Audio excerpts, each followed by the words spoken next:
vídeo tem o apoio da Silimed, a maior fabricante de silicone da América Latina e líder de vendas no Brasil. Olá, sejam bem-vindos a mais um episódio de Máscara Real. Eu sou Gisela Pontes. Eu sou Bárbara Machado. E eu sou Irene Dai. Hoje nós vamos abordar um tema não muito discutido em cirurgia plástica, que é a dismorfofobia corporal. É um tema extremamente importante e nós vamos falar aqui desses aspectos psicoterapêuticos relacionados aos pacientes que buscam a cirurgia plástica. E nada melhor do que Tânia Moraes para falar sobre isso conosco. Ela é psicóloga clínica, especialista em psicoterapia junguiana, independência, abuso, compulsão e psicotraumatologia. Tânia, seja bem-vinda. Muito obrigada. É um prazer estar aqui com vocês, né? É um prazer enorme mesmo ser requisitada assim por profissionais tão reconhecidas e respeitadas na área que atua. Então, muito obrigada, sinceramente. Obrigada a você, Tânia, por compartilhar aqui com a gente, né, um pouco do seu vasto conhecimento. E para começar, eu vou fazer só uma introdução breve para a gente entrar melhor no assunto. Queria pedir que você falasse um pouco sobre o impacto, né, dessa abordagem psicoterapêutica, porque às vezes a gente pede avaliação prévia de um psicólogo e as pacientes se incomodam. Não é todo mundo que leva isso numa boa. Algumas pacientes interpretam isso como se a gente estivesse vendo nelas algum distúrbio mental, quando na verdade a gente tem que separar o comportamental, né, de um distúrbio mental, porque elas custam a entender do impacto que isso tem no resultado da cirurgia ou na análise que elas fazem do resultado, a despeito de ser bom ou ruim. Então, eu queria que você fizesse uma introdução no tema aí para gente. Então, geralmente há uma resistência muito grande, né? As pessoas às vezes vão com uma carga projetiva muito grande para o consultório médico, né? E elas vão defendidas no que diz respeito ao olhar para si. O foco está muito no externo, né? No corpo, naquela deformidade imaginária ou não, né? Porque às vezes é alguma coisa sutil, mas aquilo toma uma proporção muito grande para a pessoa que faz uma projeção naquele local ou naquele órgão. Então, quando o médico, assim como uma experiência maior a respeito das questões emocionais, sugerem que a pessoa procure até um suporte psicológico ou faça uma averiguação de como se encontra emocionalmente aquela pessoa, psicologicamente aquela pessoa, ela vai se defender. Primeiro porque inicialmente ela ela vai separar, né. O que que uma coisa tem a ver com a outra? Eu estou aqui para operar meu nariz. O que que tem a ver com o meu psicológico, com o meu emocional? Entende? Então vai criar uma resistência provavelmente. Não necessariamente porque não saiba o que é terapia, ou que não dê importância à terapia, mas ali o foco principal é aquilo que está causando incômodo, ou aquilo que está recebendo a projeção de um conteúdo que não foi trabalhado e que vai trazer um desconforto muito grande. E isso você acha que impacta, então, a não detecção disso impacta na leitura da pessoa com relação ao pós-operatório, não é isso? Acredito que sim.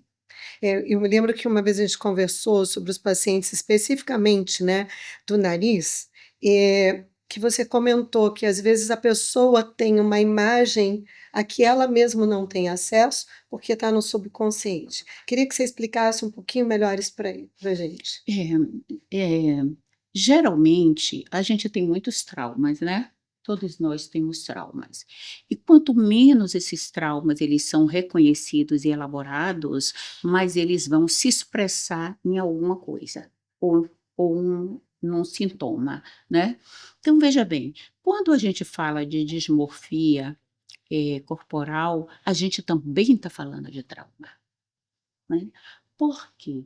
Porque quando a gente fala de trauma, às vezes você leva muito para a questão do trauma de choque, é um acidente, é uma perda de um ente querido, que isso é muito traumático, mas a gente tem que pensar que existem traumas mais sutis. Os traumas de desenvolvimento são traumas mais sutis. Então, o indivíduo que ele vem de um contexto que é um contexto de negligência, por exemplo, de não validação, né? De não reconhecimento, de não aprovação, de não ter voz. Então, esse indivíduo, provavelmente, essa pessoa vai desenvolver um complexo de inferioridade, por exemplo. Ou, no exemplo que você estava dando, né? Tipo assim, não, mas eu não quero falar. Por quê? Porque tem uma contenção, não foi autorizada a falar. Percebe? Então, essa experiência que foi traumática lá atrás, ela se perde? Não. Ela vai estar ali. Inclusive, os traumas ficam agregados na nossa fisiologia, percebe? O nosso corpo expressa os nossos traumas, né? Então, o olhar para uma deformidade, eu uso esse nome, mas eu acho pesado. Às vezes não é uma deformidade, às vezes é uma pequena imperfeição que a pessoa julgue, né? Em deformidade é uma coisa realmente maior, né? Mas uma pequena imperfeição que a pessoa julgue, ou até imaginário, né, o excesso de energia que vai ser canalizada naquela direção é muito grande. E é um paciente desse que você recebe no consultório, Pois é, qual a importância desse diagnóstico né? na cirurgia plástica? A importância para você alcançar. Primeiro, eu acho que é alcançar como esse paciente está chegando ali naquele momento. O que é que o move a buscar aquela cirurgia? O que está movendo ele? Que desejo é esse? É uma simples vaidade, né? Não necessariamente é um transtorno, mas pode ter uma carga projetiva tão grande que se assemelha a um transtorno também, entende? Então, assim, o que está movendo? Que desejo é ele? O que é que subjaz por trás desse desejo da cirurgia? E aí você chega nas expectativas, porque às vezes as expectativas são muito altas, onde há limites, né? Pelo menos eu entendo dessa forma. Onde há limites, as expectativas são muito altas, né? E como mostrar esses limites para uma pessoa que está, por exemplo, no mecanismo de negação? Você pode dizer, mas não escuta. Por exemplo, se diz assim, olha, porque as pessoas às vezes chegam com um nariz ideal. Vamos falar de nariz, né? Um nariz ideal, eu quero esse nariz. Poxa, o seu nariz pode não ficar bem em mim, né? E assim, mas a pessoa quer um nariz igual aquele. Então, como dizer que aquele nariz não fica bem naquela pessoa, que pode não ficar exatamente daquele jeito, por causa da estrutura assim, ou assado? Você vai dizer tudo isso, mas é possível que a pessoa não escute. E a cobrança vem depois. A cobrança vem depois no pós-operatório. Percebe? É isso que eu fico pensando, porque quando a gente tem um paciente que você nota a dismorfia assim muito clara, Sim. você fala, opa, peraí, vou conversar um pouquinho e vou acionar um psicólogo e tal. Agora, tem uns que você não, eles te enganam no início, e quando você percebe, você já está envolvido de uma tal maneira que você fica refém do paciente. O paciente fica pedindo um procedimento atrás do outro. É um tipo de paciente que ele não vai brigar com você, não, e dizer, no meu nariz não está do jeito que eu queria. É um atrás do outro. Agora é a face. Agora, então, esse tipo de paciente eu acho mais complexo de você conseguir lidar, porque muitas vezes você não pede ajuda do psicólogo porque você não conseguiu diagnosticar. Tem alguma forma que você acha que a gente conseguiria captar essa alteração? Eu acho que pelo histórico, né? Uma averiguação assim do histórico, como é essa pessoa, de uma forma assim muito leve até, né? Como é que são as relações interpessoais, como é que ele vive o social? Porque, por exemplo, uma pessoa que tem o transtorno dismórfico corporal, ou a dismorfofobia, né? Corporal, é, é uma pessoa que tem algumas características que se assemelham entre si, né, os portadores do transtorno. Às vezes são pessoas muito inseguras, são pessoas com tendência ao isolamento, são pessoas introspectivas e introvertidas, né? São pessoas que realmente têm dificuldade nas relações interpessoais. E mais, são pessoas que às vezes se relacionam com o mundo através da vitimização. Então, as pessoas que se relacionam com o mundo através da vitimização são pessoas dificílimas de lidar. Porque ela é vítima da vida. Então, são pessoas que projetam muito, porque a projeção é um mecanismo de defesa, mas é inconsciente e é muito atraente para o ego. Porque através da projeção eu sei onde estão meus problemas, nunca em mim, sempre nos outros. Portanto, a solução dos meus problemas vai estar com quem? Com o outro ou com os outros. Sim. Entende? Então, você vai projetar no mundo a sua infelicidade. Você vai projetar no mundo a sua insatisfação consigo, a insatisfação com o corpo. Então, você olha para o mundo, é como o mundo espelhasse. Tu és feia ou tu és feio. E aquilo vai ficar. Então, nada vai satisfazer. Então vão entrar o quê? Num comportamento obsessivo. Já tentaram colocar alguma literatura, já tentaram se referir ao transtorno dismórfico corporal como fazendo parte do espectro dos transtornos obsessivos. É uma coisa curiosa, porque, como você citou, quer dizer, da rinoplastia, né? Na rinoplastia existem diversos até questionários para que você identifique esses pacientes. Tem um acróstico que é Silvia para mulher, e que seria uma coisa positiva, e Simon para homem, seria uma coisa negativa, que é para, teoricamente, fugir desses pacientes, do paciente Simon, que é single, immature,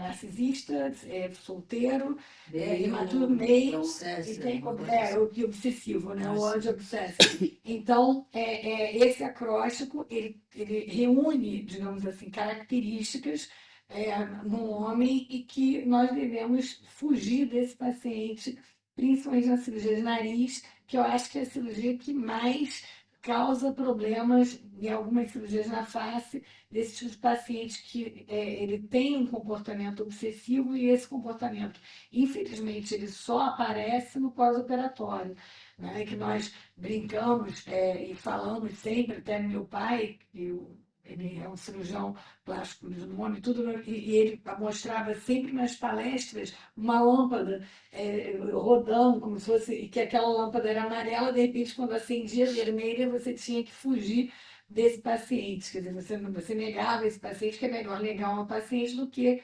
casar com um problema, né? Porque depois que você operou, é difícil de você se ver, não vou dizer livre do paciente, que é uma coisa muito dura, mas fazer com que esse paciente entenda de que tudo tem um limite. Sim. Tanto de idade, tanto o tipo de corpo do paciente, quanto de tudo, né?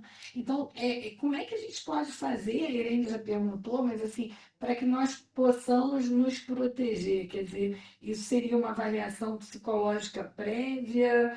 O que a gente faz hoje em dia? Praticamente todo paciente faz uso de antidepressivo, faz uso ainda mais pós-pandemia, Ansiolítico, né? ansiolítico. Então, assim, pacientes até muito jovens, eles já começam a fazer uso dessas medicações.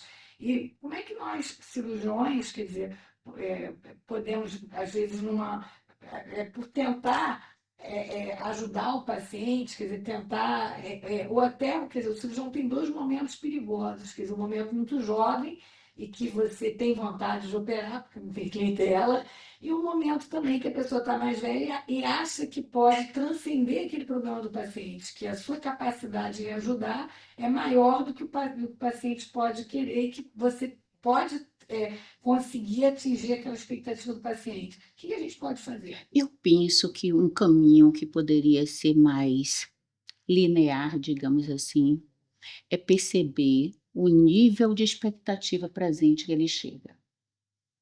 Percebe? Porque é difícil você detectar de imediato. Mesmo que você tenha um questionário aplicável e tudo assim, ainda é difícil, porque às vezes as pessoas não falam a verdade, né? E se você vai averiguar através de uma conversa mais amena, uma conversa mais amiga, pode até ser um caminho. porque o paciente ele se desarma um pouco. Quando você dá um papel com um questionário, ele se arma. Percebe? Quando ele vai pelo um caminhozinho assim, como é que é? Você é casado, mora como? Você tem filhos? Como é seus filhos? Como são seus filhos? E papá. Você vai por aquele caminho mais ameno, e aí o que é que faz? Ele pode derrubar as barreiras ali naquele momento, e você pode perceber melhor como é que acontece. Entende? Porque ele vai defendido. Então, se você vai falar numa questão psicológica, que ele precisa de um suporte psicológico e tudo mais, pode ser que haja uma resistência de fato. Percebe? Então, é importante verificar o nível ou tentar alcançar o nível de expectativa com o qual esse paciente chega ali. Porque Deixar que ele se desnude, se né? desnude. É, é. Ao invés de vocês tomarem essa responsabilidade, eu preciso, não, abre um espaço, porque quando abre um espaço, as barreiras diminuem. Teve um momento em que eu achei que ter a psicoterapia antes ia ajudar a selecionar esse paciente. E eu me lembro que a Gisela Pitangui, filha do professor Pitangui, fazia para a gente a seleção dentro da clínica desse paciente. E um dia eu fui conversar com ela, que a gente operou uma paciente, e logo depois o professor Pitangui me falou assim: Nossa, mas a gente não conseguiu detectar. E ela disse uma coisa muito interessante. Ela falou assim: Ninguém vai chegar com uma, duas sessões, você não vai conseguir entender a psique, né? Toda a carga que essa pessoa traz de aprendizado ou de coisas de vida, né? E que depois, quando chega o pós-operatório e que ela viu que ela não alcançou e que aquilo não mudou a vida dela, ela joga todo aquele ressentimento para o cirurgião que tentou ajudar. Né? Então, isso chamava muita atenção. E a gente lida dentro do consultório com duas realidades que me chamam a atenção. Uma delas, às vezes, o paciente que vem, como você falou, com essa carga de projetiva muito grande, em que ele joga no outro a responsabilidade da mudança da própria vida, Sim. né? Tem também um terceiro tipo, que é o paciente que sofreu alguma perda, que depois eu queria que você comentasse sobre isso, e que é compensar essa perda emocional, seja de um ente querido ou um rompimento de uma relação, né? E o paciente com traço perfeccionista, que hoje, com a mídia social, a gente está recebendo cada vez mais. Eu digo que existe sim uma culpa do próprio cirurgião, no sentido em que a gente se aprimora na técnica, a gente ajuda a aumentar a expectativa. Quando você vai para a mídia social e mostra, eu posso te melhorar esse tanto, e você dá uma impressão visual, a pessoa começa a se espelhar naquilo Sim. ali, né?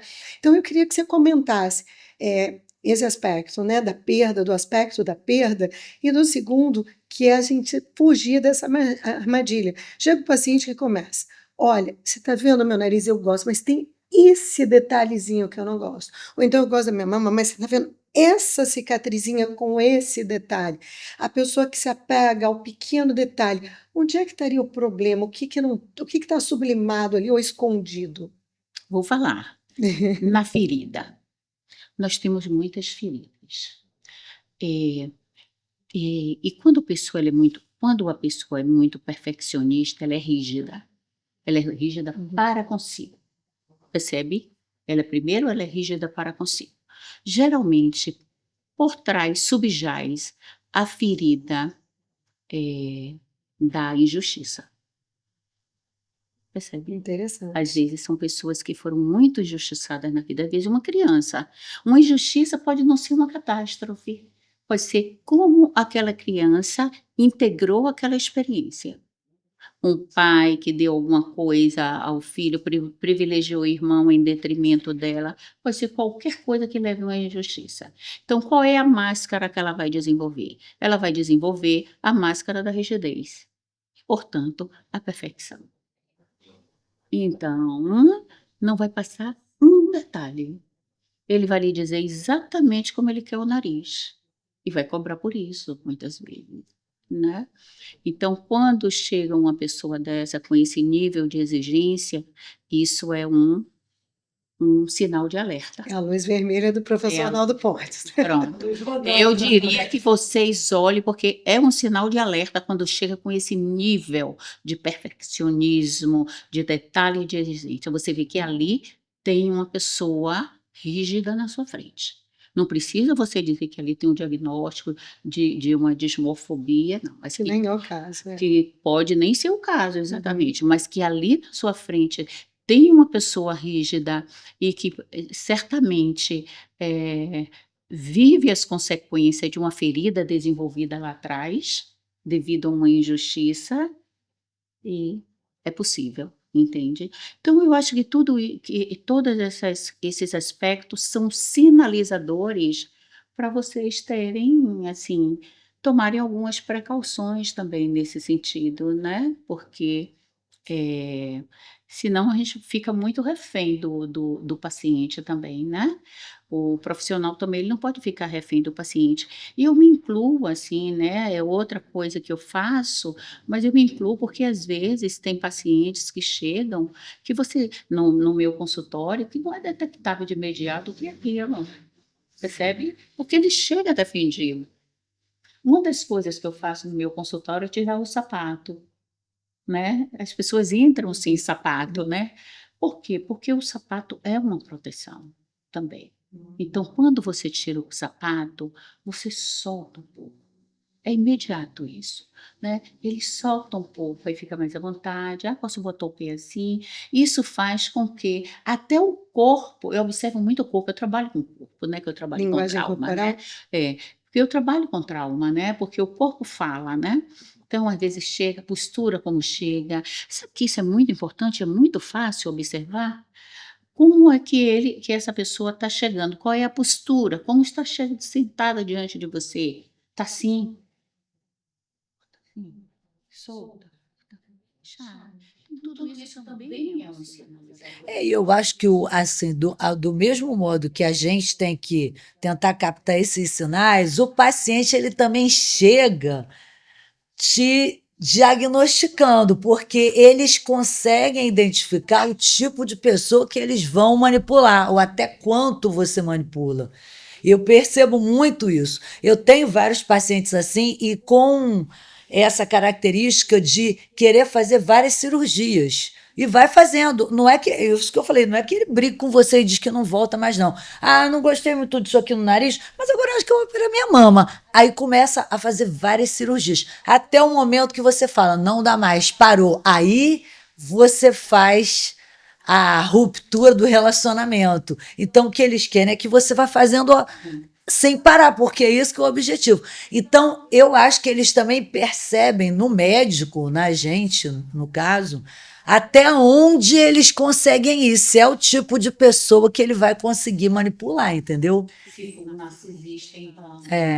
Eu percebo claramente isso. Se for, desculpa.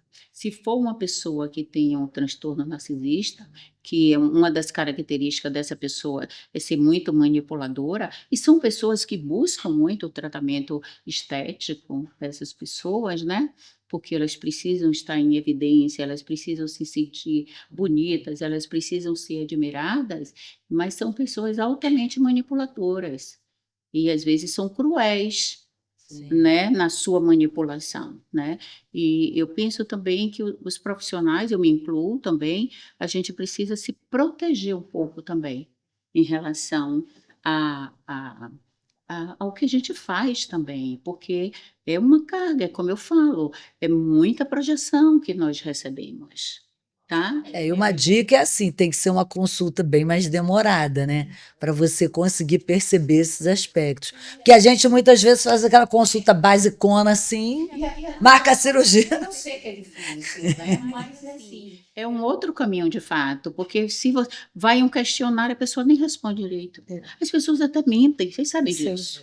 Eu Né? costumo dizer assim, eu não opero uma mama, eu não opero o rosto, eu opero uma pessoa. Exatamente. Então, o meu diagnóstico técnico leva 2, 3 minutos. Você já sabe com 2, 3 minutos o que você tem a intenção de fazer, o que ela tem indicação de Sim. fazer.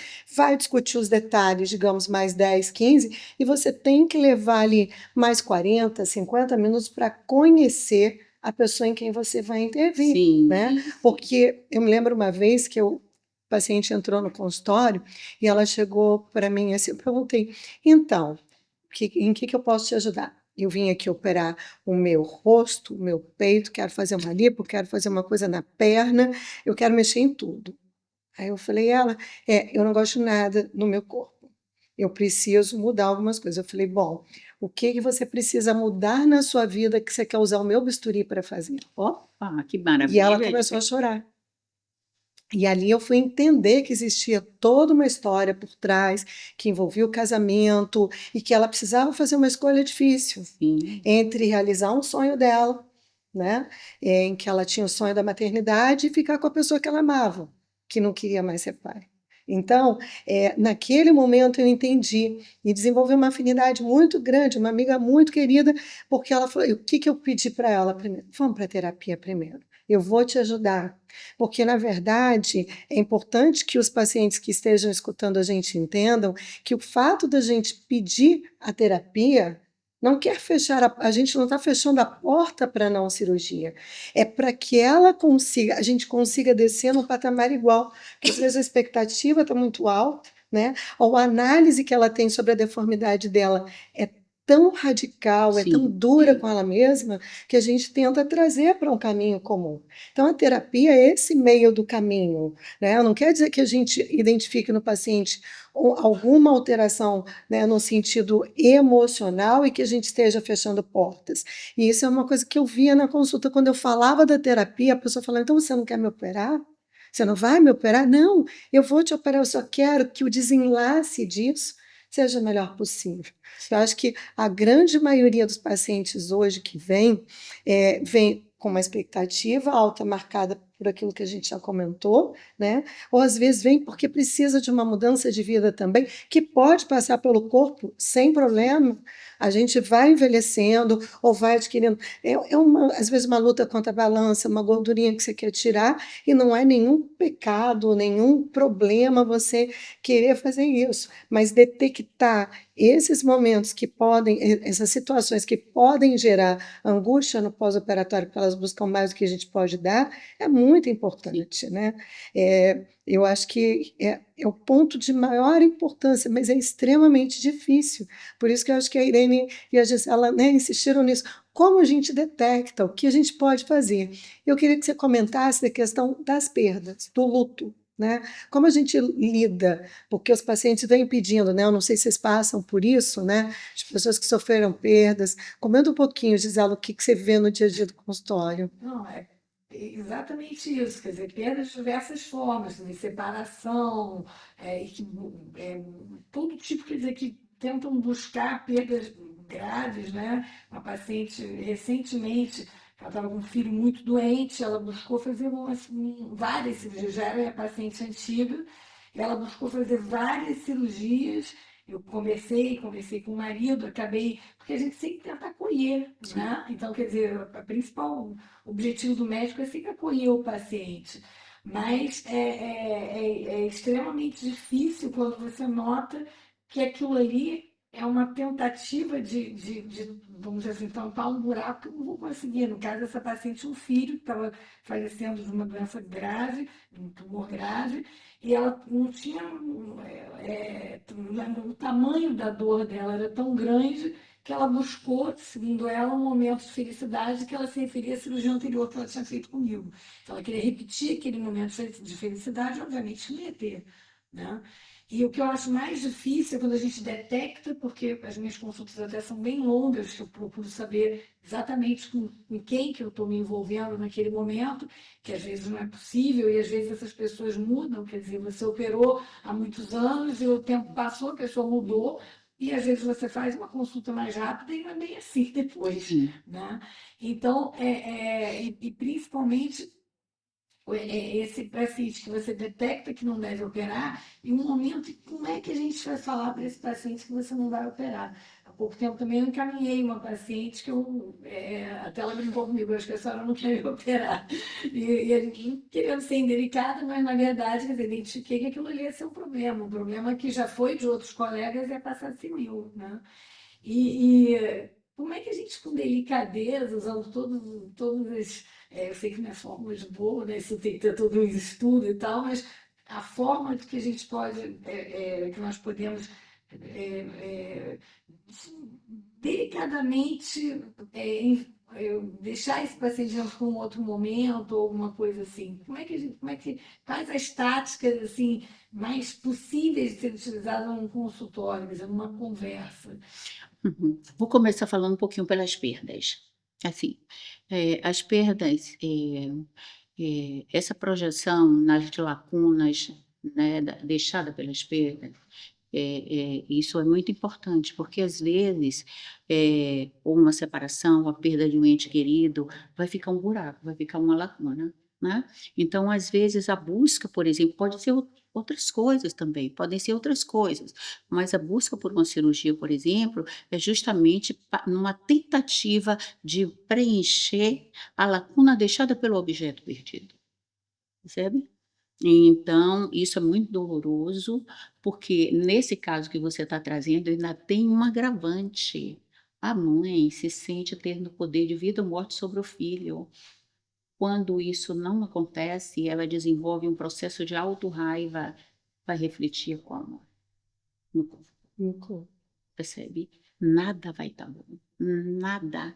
E se não para trabalhar a perda, porque é traumática, toda perda de um ente querido, principalmente de um filho, para mim não tem trauma maior na vida, nunca perdi, mas eu considero que seja realmente algo muito desestruturante, né? Mas como você vai, né, conduzir uma pessoa dessa que está com um sentimento de impotência, uma auto-raiva que está refletindo numa insatisfação total? Tem que ir pelas bordas, é como você diz, não tem uma receita pronta, cada pessoa é uma pessoa. É uma pessoa que está vivendo trauma, está na iminência de entrar em contato com a perda, ou já está vivendo a perda, porque não necessariamente a perda acontece quando o falecimento, né, ocorre, a perda já vem se processando antes, então o processo de autorraiva está ali. Tem pessoas que entram num processo autodestrutivo, e tem gente que projeta em alguma coisa que possa dar essa estrutura. É como se a pessoa sentisse que está se fragmentando. É a palavra que me vem agora. A pessoa está se fragmentando, está perdendo uma parte sua, percebe? Então, eu acho que num caso desse, ou perdas, ou outros entes queridos, você tem que ir pelas bordas, para saber exatamente qual lugar que aquela pessoa ocupava na vida dessa outra. E o que é que mudou a partir dali. Percebe? O que é que mudou a partir dali? Tanto na iminência da perda, como diante da perda propriamente dita. O que é que mudou? O que é que vai mudar na vida dessa pessoa após essa perda? O que é que muda? Qual é a expectativa em relação a isso? Porque às vezes as projeções são tamanhas, não necessariamente em caso de filhos, mas em caso de relacionamentos conjugais, por exemplo, e que a pessoa, numa separação, não necessariamente numa perda que seja devido a um falecimento, mas uma perda por separação. Isso desestrutura tanto, e a depender do nível de projeção que foi feita no outro, a pessoa se desestrutura. Tipo assim, minha vida não é nada sem o outro. É possível que recorra a algo que dê esse sentimento de interesse. Então, eu quero fazer aqui, eu quero fazer aqui, né? Eu quero fazer o rosto, eu quero fazer o seio, eu quero fazer a barriga, eu quero fazer as pernas. Por quê? Porque a pessoa está se sentindo fragmentada.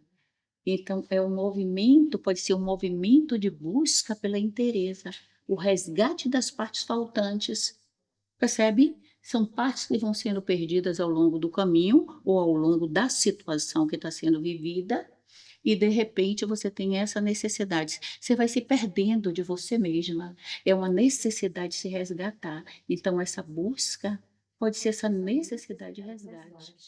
Interessante isso que você está falando, que eu pensava assim, esse tipo de pessoa que toda hora ela quer fazer alguma coisa, assim, no meu humilde conhecimento de psicologia, que é pouquíssimo, que eu acho até um erro gravíssimo na formação da gente, que a gente tem um semestre, né, de psicologia médica, muito pouco mesmo, Mas assim, eu achava que a pessoa queria sentir a dor física. Era como se ela quisesse sofrer mesmo a dor e aquilo fosse um reflexo da dor que ela estava sentindo pela perda. Tem pessoas assim que elas são masoquistas, né? Parece que elas querem sentir a dor. É como se ela estivesse se punindo. Eu vejo muito isso em paciente que sofre abuso sexual. Eu já percebi isso também. Parece que a pessoa ela quer sofrer aquela dor física. Agora, em relação ao dismorfismo, a gente detecta, encaminha para terapia. O que vocês vão fazer? E você acha que o paciente pode voltar, de repente, para a gente operar e dar tudo certo? Como é que a gente faz isso? Acredito, sim. Primeiro você é preciso saber qual é o lugar que aquela cirurgia está ocupando na vida dele naquele momento. Isso é importantíssimo. É que nem também um dependente químico. Para você tratar um dependente químico, você precisa saber qual é o espaço que a droga ocupa na vida. Não adianta dizer, não use a droga porque isso faz mal. Ele já sabe tudo isso. Percebe? É preciso saber qual é o espaço que aquilo está ocupando na vida. Porque são muitas lacunas na vida, entende? Então, a cirurgia, ela vinha ocupar um espaço. Pode ser extremamente positivo. Né? Uma questão da autoestima, a pessoa está com a autoestima baixa, é um buraco que tem ali na estima dela. Ela faz uma cirurgia, dá um up. Sim. Já tive pacientes assim, eu tive uma que chegou maravilhada no consultório. Tânia, a vida é linda, linda, tá tudo colorido. É tudo que a gente Tá busca, né? Menina, tá tudo colorido. Se eu soubesse que era assim, já teria feito antes. Já teria vendido tudo e teria feito. Percebe? Então, claro que tem o seu lugar. Quando a gente fala de autoestima, quando a gente fala de um processo depreciativo, que às vezes vem do olhar do outro, né? Porque tem de relacionamentos abusivos, percebe? Onde o outro quer lhe deixar refém de um processo e não lhe ajuda. Quanto mais você cai, mais coloca o pé para você cair mais ainda. Percebe? Então, quando você resgata essa parte de si, que pode ser através da cirurgia que você faça isso. Você falou uma coisa muito importante agora, porque assim, nós sofremos muito com as críticas que as nossas pacientes sofrem, às vezes das amigas que não fazem necessariamente amigas que eu digo, as pessoas que estão em volta, às vezes é um parente, é um esposo. Você está no pós-operatório inchada, ainda em transição. Ah, mas você está esquisita, né? Ah, isso aqui tá. Nossa, vai ficar estranho assim, vai ficar desse jeito, essa cicatriz vai ficar assim. E as pessoas não entendem a necessidade que essa pessoa tem neste momento da empatia, de você se colocar no lugar do outro, Sim. né? Entender que se submeter a um procedimento. Tem pacientes que contam que às vezes a amiga fez por inveja, porque não podia pagar e ela pôde fazer a cirurgia, né? Então, às vezes é muito doído você ver a pessoa num processo e falar, nossa, eu sonhei tanto com isso, e agora a pessoa está me detonando, ainda a frase que elas usam, né? A pessoa está me detonando. E muitas vezes os pacientes vêm porque existe uma demanda externa, né, de outra pessoa fazendo um julgamento em cima do corpo dela. Ah, você está gordinha, você devia fazer uma lipo, o seu rosto está muito caído, você devia mexer, o seu pescoço está horroroso, o seu peito caiu.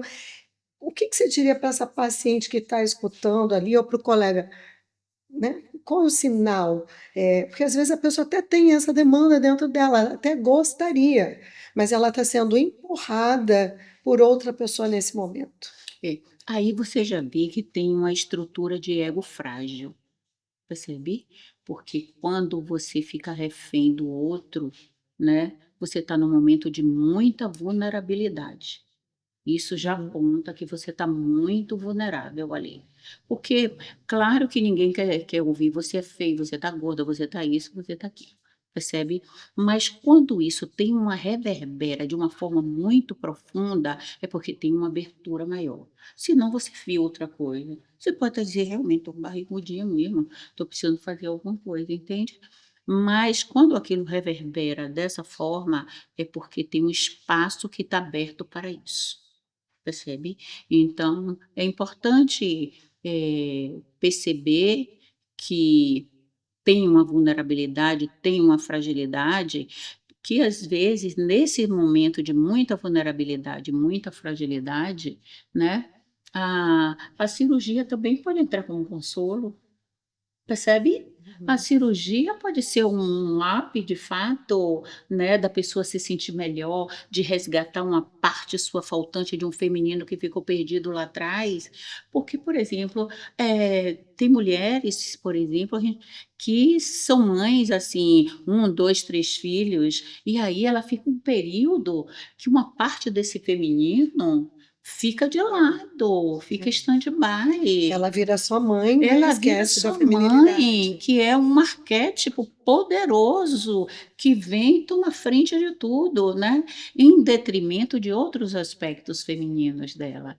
Então, nesse momento, é uma hora também onde ela pode estar resgatando uma parte desse feminino que ficou contido lá atrás, no desempenho de uma função, ou no excesso do desempenho de uma função, percebe? Então, eu acho que também a gente precisa ver dessa forma, que essa vulnerabilidade aparente está relacionado a uma parte faltante que ficou ao longo do caminho. Aí, às vezes, também o que acontece? Tem paciente que está vulnerável e recebe aquele comentário, realmente está fragilizado ali em algum momento, e tem também aquele paciente que a gente tem que saber identificar, que se utiliza de um pseudo, de um fictício comentário para alguma queixa. Quer dizer, o paciente não tem, tanto homens quanto mulheres, quer dizer, não tem aquela. Não tem a verdade mesmo, né? Quer dizer, ele quer Não ter tenho um coragem de. subterfúgio qualquer, usando desse subterfúgio para falar para você o problema que ele está ou inseguro com o resultado ou insatisfeito. Né? Os homens mesmo, eu opero muito homem, às vezes eles chegam até, quer dizer, ele nem de queixa, mas eles chegam à consulta assim, eu perguntando o que eu posso lhe ajudar, não, eu nada, mas minha mulher está dizendo que meu olho está flácido. E não quer dizer, o paciente ele já começa com um problema que não é dele, quer dizer, alguém disse para ele, quer dizer, então já com uma defesa ou com uma, ou uma defesa mesmo, quer dizer, não assumindo aquela queixa, uma queixa pessoal que está ali objetivamente, que tem uma flacidez no envelhecimento, ele quer corrigir. Às vezes Então, ainda tem aquele preconceito, né? Eu sou homem, eu não posso procurar cirurgia, Isso. porque isso é coisa de mulher, né? A gente que é mulher recebe mais paciente homem do que os próprios homens. Porque eu tenho muito paciente homem que fala, eu não gosto de porque eu não quero ser julgado. Eu estou aqui, eu tenho uma queixa, eu tenho a minha demanda, eu não quero que me julguem pela minha queixa. E eu já experimentei um cirurgião homem que me disse que isso aí é besteira e tal. E aí a pessoa não quer se ver julgada, né? Esse Sim. pré-julgamento em cima da situação da queixa dele, né? E os homens, de uma forma geral, né, assim, a gente tem uma cultura machista ainda, né, a gente não pode negar isso, né, a gente estava falando sobre isso em questão dos congressos e tudo mais, né, eh, mas se mostrar para o outro homem, né, às vezes é muito mais difícil, de fato, o julgamento do outro homem, porque aí entra uma questão, pode mexer com uma ferida de um relacionamento com o pai, um processo depreciativo que está vindo ali. Mas uma coisa é fato: se teve eco, se reverberou, mesmo que fosse a mulher que falou, a filha que falou, o filho que falou, se teve eco, é porque ali tem Uma demanda. uma demanda. Entendi. Não, a demanda não é o outro que colocou. O outro é o gatilho para ativar a demanda. Isso é importante. E desses outros problemas cada vez mais comuns, né? Bulimia, Sim. anorexia, compulsão alimentar, quer dizer, esses pacientes, quer dizer, como é que é isso assim, no seu dia a dia? Você trata esses pacientes? Como é que isso... Trato sim, trato sim. Tanto anorexia como bulimia, né? É, geralmente, os transtornos alimentares, ele tem uma relação, claro que não vai ser possível explicar tudo isso aqui, mas geralmente tem uma relação numa falta que vem lá de trás, tá? E geralmente está relacionada a uma falta na maternagem, né? Que faz, porque o alimento é nutrição. né? O alimento nutre. Então, uma falta de nutrição que houve lá atrás, num período, né? Porque o ser humano, no processo de desenvolvimento, ele passa por vários períodos, né? Quando a gente nasce, a gente está no estado de que Jung se referia como sendo participação mística. O que é isso? É um processo simbiótico. A gente não tem uma consciência formada, a gente está mergulhado no inconsciente. Por isso que a criança ela se funde com a mãe. Já viu como as crianças é como se ela fosse uma extensão da mãe? Não é verdade? É uma extensão da mãe. Então ela não sabe onde ela termina e o peito começa. O peito é ela. Por isso são tão tiranas O as peito é dela, dela, né? é ela. Dela. A criança é verdade. tirana, né? Peito é ela. E isso depois vai se modificando. Então, essa é uma fase que a gente chama a fase urubórica, e depois vem outras fases, que vem a fase da maternagem. Nenhum ser humano sobrevive sem a maternagem. Não quer dizer sem a mãe, mas sim os cuidados maternos. O que é essa fase urubórica? O urubórica é essa fase mais simbiótica, que a criança não se reconhece como sendo um indivíduo independente sozinha. do outro, né? Depois ele vai formando o ego, a consciência e vai se separando. Então, nesse momento, ele vai ter uma consciência das necessidades que tem, né? Da mãe suficientemente boa, que tem uma teoria sobre isso, enfim. E ele vai receber a nutrição, os cuidados que ele precisa para o seu desenvolvimento. Quando isso não acontece, pelo menos não conforme a necessidade do indivíduo, vai desenvolver a ferida. E isso mais tarde pode levar a um transtorno alimentar. E esse conhecimento é muito importante para você lidar com o transtorno alimentar. Sim. Percebe? É bacana porque Tânia tem, né, falando aqui que a gente vai partir daqui a pouco para encerrar, Tânia tem, né, Se essa não coisa. estiver aqui conversando. Nossa, que é maravilhoso. Eu acho que a gente pode ficar horas. Mas, assim, até para as pacientes que quiserem, que se interessarem, né? Tem os cursos que você faz, né? Que são grupos que você conhece a paciente primeiro, né? Enfim, estabelece um conhecimento. E que são cursos que eu entendo muito de empoderamento. Independente de ser homem, mulher, né? A pessoa que te procura, você procura exatamente devolver essa integridade que a gente vai perdendo no caminho, não é isso, Tânia? Sim, sim. É. Sim, eu chamo muito de partes faltantes, né? A gente na vida tem muitas partes que faltam. Eu sempre digo assim, sabe?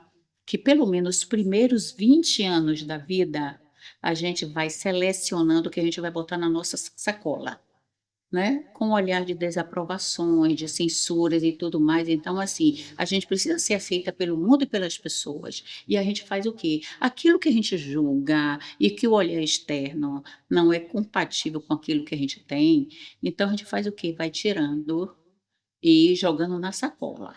Mas isso não se perde. Depois dos 20, e eu digo que quando a gente chega aos 20 anos, a gente começa o caminho para tirar tudo que a gente colocou lá.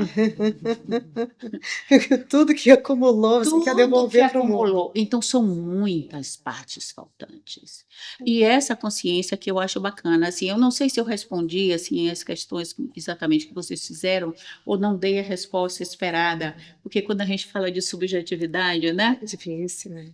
Mas, assim, é ter um olhar holístico sobre esse ser que chega. Eu acho que é entrar na pele do outro, Essa tentar entender, né? empatia. E eu acho que também muito importante a pessoa que está acompanhando uma pessoa operada, que ela tenha essa sensibilidade, esse carinho de entender, porque Irene colocou uma coisa que me chamou muita atenção. Muitas vezes a pessoa está se ferindo, ela está procurando se agredir para Sim. resolver algum outro conflito. Então, quer Sim. dizer, ter um pouco de ternura com esse momento, porque passar pela decisão de uma cirurgia é muito difícil, né? Alguém intervir, botar um bisturi, cortar o seu corpo, né? Pode parecer inicialmente algo que é até meio mórbido, mas na verdade, tudo que a gente busca, tudo que a gente está conversando aqui é tentar levar o outro para um caminho melhor, né? Então, se o pessoal aí em casa puder dar uma ajudinha para quem está se recuperando, né, gente? E uma outra perguntinha, muito comum a gente receber pacientes que estão usando o antidepressivo. Inclusive, quando a gente faz a avaliação dos medicamentos que o paciente está tomando. O que você acha disso? Assim, o paciente que já tem um transtorno obsessivo, um transtorno depressivo, como a gente poderia lidar com isso? Se perceber que é uma depressão que está em curso, ou é uma depressão que é cronificada, que ela vem se arrastando, é melhor dar um tempo, sabe? Eu acho que seria importante você dar um tempo para perceber um pouco mais essa pessoa. Agora, às vezes, tem pessoas que têm traços depressivos de personalidade. É diferente, percebe? Então, se for uma pessoa que tem traços depressivos na personalidade, aí vem por uma questão genética também, que isso influencia, né? Do contexto em que se desenvolveu, tudo tem uma influência também, né? O ser humano, ele não é apenas um produto do meio, mas o meio exerce uma influência muito grande na formação de personalidade do indivíduo. A gente sabe disso. Então, se vir que é uma depressão presente até por uma perda momentânea, deprimir, perder um ente querido, eu acho que primeiro eu deveria acolher um pouco, acolher, dar um tempinho, vamos fazer uns exames, vamos fazer alguma coisa, acolher, ver qual é o avanço disso, porque claro que ali vem junto, tem a carga projetiva sempre, mas ali pode ter o quê? Uma fragilidade de ego. E pode não dar conta, às vezes, de um pós-operatório, pode dificultar um pós-operatório, porque o corpo reage à psique, porque a psique influencia no corpo, mas o corpo também influencia na psique. Então, por que um cicatriza e o outro não cicatriza? Percebe?